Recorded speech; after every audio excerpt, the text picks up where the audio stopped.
Horror games have been around for a while now, and the premise is always the same, where the player has to navigate a dark and grim world whilst fighting or avoiding the denizens of the darkness at every turn, and somehow manage to escape from the hellhole in one piece.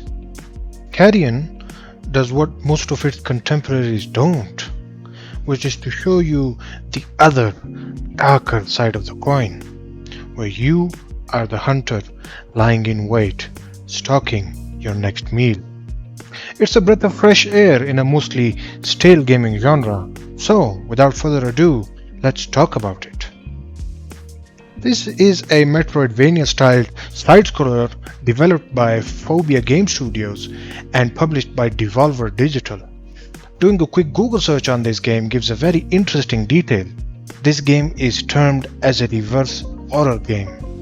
It lets you, the player, become the object of terror, the deliverer of death, as you control an alien blob of amorphous mass with multiple tentacles stemming out of its deformed body.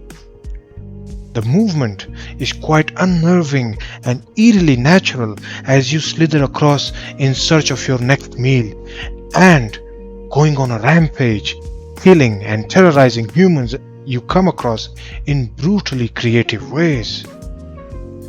The more you consume, the stronger you become, while also unlocking new skills along the way to add to your already deadly arsenal. On the flip side, you'll get to face more tougher enemies like the mechs and mounted turrets that can make quick work of you. So brute forcing your way through the whole game is not a viable option. Instead, you have to experiment and play around the whole environment to find the best approach in a given scenario.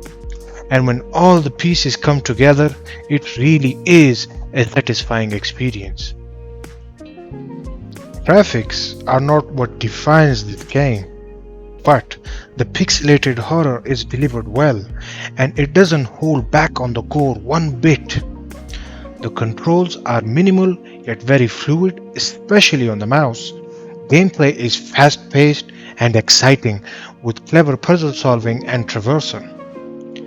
Since it's a Metroidvania-styled game, backtracking is expected, but the game constantly throws new things at the player to keep the experience fresh and entertaining.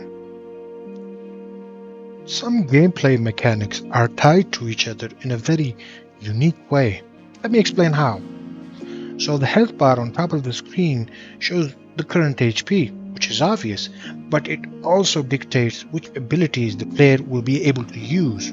For example, you can only go invisible if you are in the green portion of your health bar.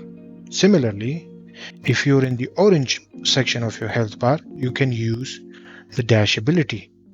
So unlocking or traversing through different areas will require you to resize often, which can be done by shedding your biomass in radioactive pools of water.